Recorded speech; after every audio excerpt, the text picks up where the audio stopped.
Good morning from Wimberley, Texas, where I want you to look behind me and you can see really a snapshot of what you'll find up and down the banks of the Blanco River. That house swept here and now teetering on the edge of that concrete wall. This morning, that emotional cleanup process expected to resume yet again. In fact, yesterday we drove through the neighborhoods of this quiet, tiny town.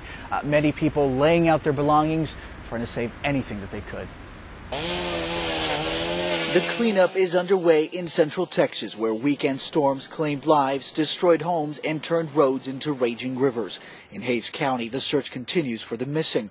The Blanco River tore through Wimberley, Texas. The town's mayor calls it unprecedented. In 1929, we had a 33.5-foot surge come through. That was the highest on record, and this one was topped out at 44.5 feet before we lost communications with the gauge. Hundreds of homes were washed away, including a cabin where an entire family had gathered for the holiday weekend.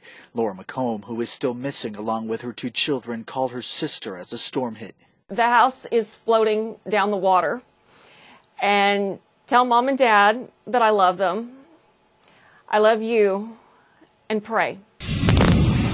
To the east, the storm hammered Houston, which saw more than 11 inches of rain Monday night. It pushed the city's many bayous over their banks. Texas Governor Greg Abbott declared a state of emergency in at least 40 Texas counties, and he also deployed the National Guard to help with recovery. He praised the response to the disaster. We see Texans respond by coming together, helping each other.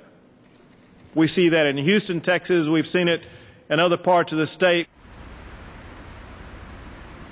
And at least 12 weather-related deaths have been confirmed here in Texas so far. And this morning, there is concern that that number is bound to go up, with 13 people missing here in Texas.